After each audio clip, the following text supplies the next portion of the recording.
వరకు తెలియజేస్తున్నాను. మా దగ్గర 2 వెంటిలేటర్స్ వచ్చినాయి, అది ఇంతవరకు ఇన్స్టాలేషన్ చేయలే.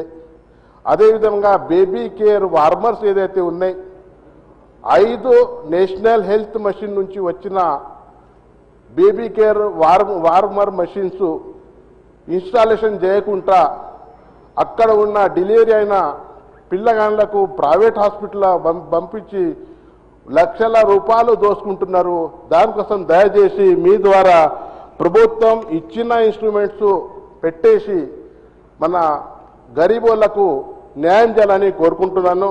అదేవిధంగా ఎక్స్రే మెషిన్ కూడా వచ్చిన తర్వాత అది కూడా ఇన్స్టాలేషన్ చేయలే. బ్లడ్ బ్యాంక్ ఇన్స్ట్రుమెంట్స్ మొత్తం వచ్చేసినాయి, కానీ బ్లడ్ బ్యాంక్లో మన ప్లేట్లెట్స్ ప్లాస్మా ఆ డిపార్ట్మెంట్లో మన ఎంప్లాయీస్ లేక ఈ పని మొత్తం పెండింగ్ ఉంది. దయచేసి మీ ద్వారా ప్రభుత్వంకు కోరుకుంటున్నాను, ఇవి అన్నీ ఇంప్లిమెంటేషన్ చేయాలా. అదేవిధంగా మొన్ననే 4 years బ్యాక్ మా ముదోల్ హెడ్ క్వార్టర్లో 30 bedded హాస్పిటల్ ఫౌండేషన్ స్టోన్ వేసిన తర్వాత కూడా ఇంతవరకు పని పూర్తిగా కాలేదు. మీ ద్వారా ప్రభుత్వంకు కోరుకుంటున్నాను, హాస్పిటల్ కంప్లీట్ చేయాలా. బాసర్లో మొన్ననే పిలిగ్రిమ్ సెంటర్ ఉంది, అది అక్కడ 30 బెడ్ల హాస్పిటల్ మన ప్రభుత్వం గౌరవనీయ రేవంత్ రెడ్డి గారు మన హెల్త్ మినిస్టర్ గారు ఇచ్చిన దానికి నా ప్రజల తరఫున వాళ్ళకు ప్రత్యేక ధన్యవాదాలు తెలియజేస్తున్నాను. అదేవిధంగా కుబేర్ మండల్లో దాదాపు 20,000 ట్రైబల్స్ ఉంటారు. అక్కడ మా హెడ్ క్వార్టర్ నుంచి పోవాలంటే 40 kilometers దూరం ఉంది. అక్కడ ప్రైమరీ హెల్త్ సెంటర్లో 30 బెడ్ల హాస్పిటల్ ఇస్తే బాగుంటుందని మీ ద్వారా ప్రభుత్వంకు కోరుకుంటున్నాను. అదేవిధంగా 2027 జూన్లో పుష్కరాలు వస్తున్నాయి. ఎండోమెంట్ మంత్రి గారు మేడం ఇక్కడనే ఉన్నారు. మన బాసర్ ఆలయానికి మాస్టర్ ప్లాన్ చేసుకొని మన బాసర్ ఆలయం డెవలప్మెంట్ చేసి గోదావరి నదిలో మన కోట్లాది పుష్కరాల్లో వచ్చిన భక్తులకు అన్ని విధాలుగా సౌకర్యాలు చేయాలని కోరుకుంటూ ఈ అవకాశం ఇచ్చిన ధన్యవాదాలు తెలియజేస్తున్నాను. గౌరవ సభ్యులు చెప్పిన వివరాలన్నీ కూడా నోట్ చేసుకోవడం జరిగింది. శ్రీ కడియం శ్రీహరి గారు.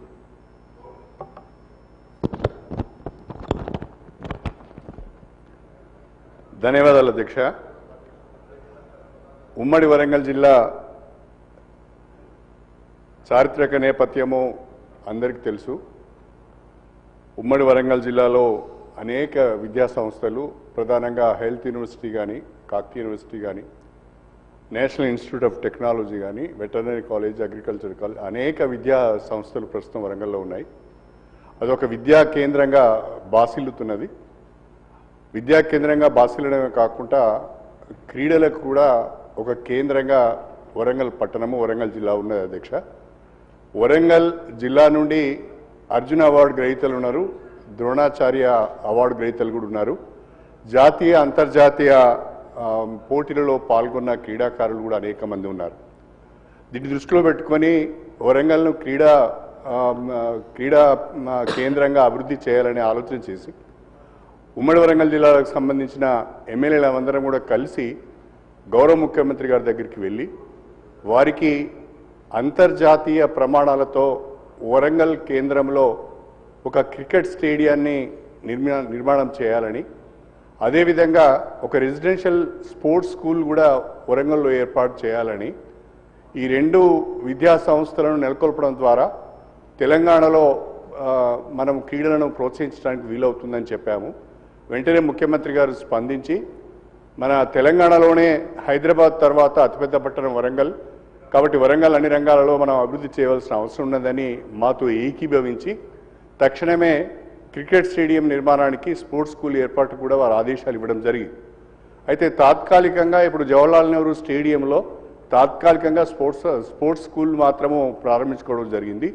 అయితే క్రికెట్ స్టేడియంకి సంబంధించి శాశ్వత ప్రాతిపదిక పైన స్పోర్ట్స్ స్కూల్ నిర్మాణానికి సంబంధించి మనము ల్యాండ్ ఐడెంటిఫికేషన్ చేసి నిర్మాణాలను చేపట్టవలసిన అవసరం ఉన్నది.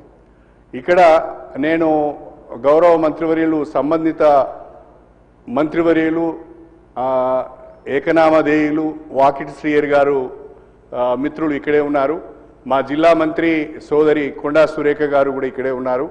మా జిల్లా ఇన్ఛార్జ్ మినిస్టర్ గౌరవనీయులు పొంగులేటి శ్రీనివాస్ రెడ్డి గారు కూడా ఇక్కడే ఉన్నారు. కాబట్టి ఈ ముగ్గురు మంత్రులతోని నేను విజ్ఞప్తి చేసేది ఏంటంటే మన ముఖ్యమంత్రి గారు మాకు మాట ఇచ్చి హామీ ఇచ్చి సంబంధిత అధికారులకు ఆదేశాలు ఇచ్చి కూడా దాదాపుగా 5-6 నెలలు అవుతున్నది.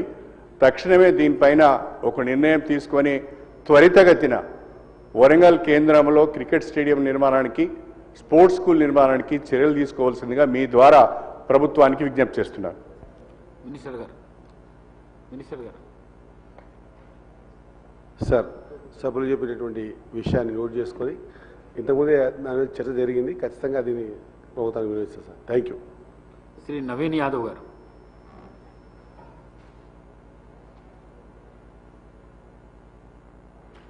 Hello, thank you sir. Sir, మా ప్రాంతంలో ఎర్రగడ్డ చట్ట ప్రకారంగా ఆ పూడ్చినటువంటి చెరువులను ఇక్కడే పెద్దలు ఇరిగేషన్ మంత్రి గారు కూడా ఉన్నారు. ఆ పూడికను పూర్తిగా తీసేసి అక్కడ ఉండేటువంటి కాలనీలకు కనీసం అక్కడ పార్కులు సరిగ్గా లేవు. ఆ కాలనీలలో నివసిస్తున్నటువంటి కుటుంబాలకు వాళ్ళ పిల్లలకు కొంత మేరకు ఈ టూరిజం ద్వారానన్నా ఈ చెరువులు కుంటలను ఎక్కడైతే నాళాలు ఉన్నాయో